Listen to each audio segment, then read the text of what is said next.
Yo, yo, what is up, everybody? It is New Year's Eve, and we're recording this pod, getting ready for 2024. And that's the topic that we're going to discuss tonight.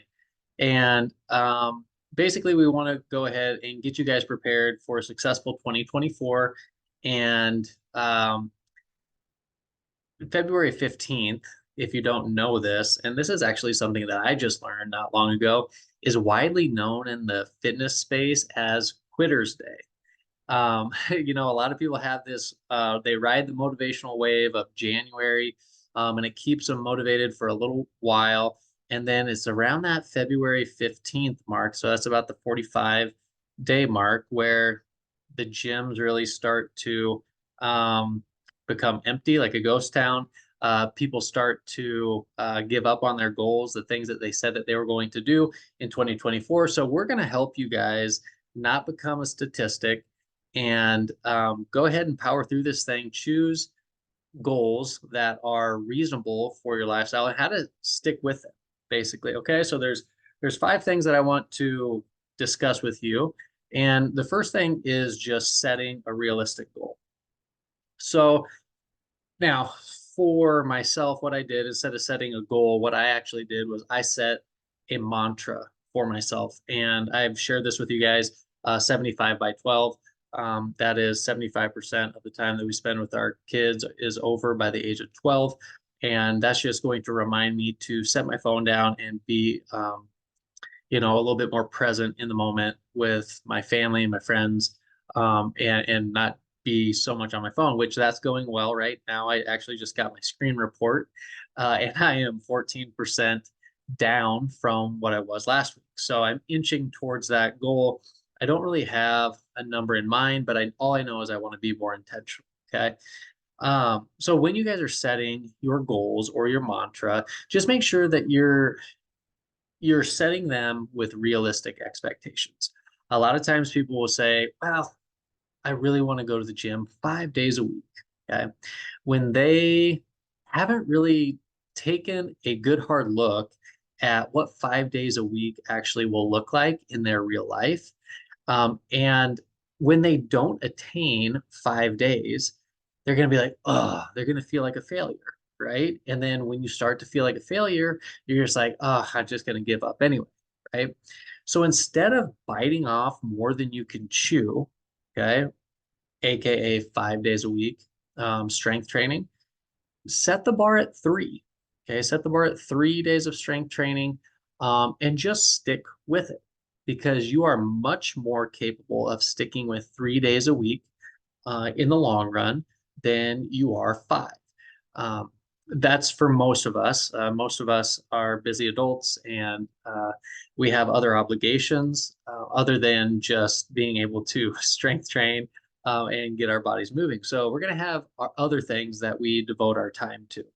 So that's number one is set realistic goals and expectations. Go into this thing knowing that, hey, I want to do this, but maybe where I'm at in life is right here. Okay. Okay. The second thing is create a consistent routine. So with your routine, I would suggest doing your workout routine at the same time every day. Okay. So whatever that is, if it's morning, lunch, afternoon, whatever you choose. I choose mornings. It's just the easiest for me because my family's sleeping. I get up, I have my me time, I go ahead, get my workout in, and then that's it. Okay. For you, you need to choose a time and think about it as setting an appointment with yourself. You would never cancel an appointment if you owned a business for one of your clients and say, oh, you know what, we're going to cancel today. You wouldn't do that to somebody else. So don't do that for you. You are your most important client, right? You need to look at it that way and be like, this is a time that I have set aside. This is my meeting with myself, and I'm going to attend this meeting and I'm going to go work out. Okay. So I want you to start thinking about it that way. So be consistent and I use this term quite a bit, be boring. Be boring, meaning you're working out at the same time every day. Sometimes you're eating maybe the same foods. Like it doesn't have to be crazy. It's okay with being boring. There's nothing wrong with being boring. Okay. That means you're being consistent. Okay. So that's number two. Number three is mix up your workout routine. So, what I mean by that is start incorporating things that you love. Okay. With me, I love basketball. So, I try to strength train 3 to 4 days a week. And then on my off days, that's when I start to mix in those things that I love. Okay. Or I go on a walk with family, or I take the family to the gym and we run around, we play tag, things like that. These things, so mix up your training routine so it's not like boring and monotonous all the time. And I would really encourage you to mix those in on your off days. And that's going to encourage your rest days to be like active rest days, right? So it's not like your rest days are just sitting on the couch, not doing anything, lounging and Netflix, right? So that's what I would say. So far we got set realistic goals, create a consistent routine, mix up your workouts, and then find a way to be accountable. Now, if you're in the CCC program, you have a coach, you have a group. We hold each other accountable. Okay. But if you are not in a program, you maybe need to join um, group fitness classes because those are very good to hold yourself accountable. You may need to find a coworker or a buddy to go ahead and hold you accountable. Um, because I know this firsthand. I've been coaching in-person classes for the last 6 or 7 years. And what gets me driven and up and to get my workout in is that I know I have other people that are waiting and counting on me to be there, right? So you need to find, if you're a person that, tends to possibly hit that snooze, is you need to have that accountability piece somewhere. Okay. And those are a few of the ways that I would suggest you to find accountability. Okay. And then that was number four. And then the last one is celebrate all your wins, no matter how big or small, and then adjust your goals as you need to. Okay. So you always have to celebrate any type of a win. It could be that you finally got your steps up to 10,000, celebrate that. It could be, you lost X number of pounds or inches and you want to go out and celebrate with your significant other, get a babysitter, go have dinner somewhere, celebrate. Okay. However, you see fit to celebrate, make sure that you're celebrating your wins along the way. Now, as as you go down this journey, you are going to fail at times.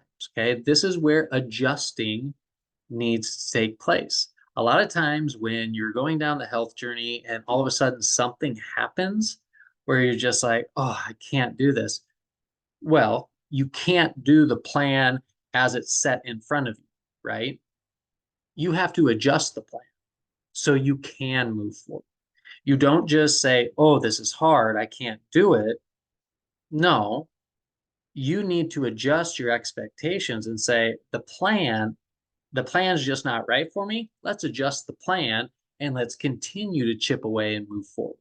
Okay. So these are a few of the things that I would suggest going into the 2024 to set yourself up for success. And so you don't become a February 15th quitter on National Quitters Day, right? So again, let's review those 5 things. That's set realistic goals, that's create a consistent routine, that's mix up your workouts, that's find a workout buddy, and that's celebrating the small wins and adjusting as you need to. Okay. Now, this is, again, how I would suggest you guys to set yourself up for success in January. Again, I'm doing a mantra. I really encourage you guys to do a mantra as well, because that is adjusting my habits on a day-to-day basis. And whenever I feel myself straying, and I'm like, ooh, I'm looking at my phone a little bit too much. Okay. It adjusts what I do. 75 by 12. I set my phone down. It's a mental note. Hey, this is not part of the game plan for 2024. And I'm able to set that down and readjust and regroup. So anyway, that is all I have for you guys. I hope you have a very successful and blessed 2024. And that's what I got for you guys. Let's get it.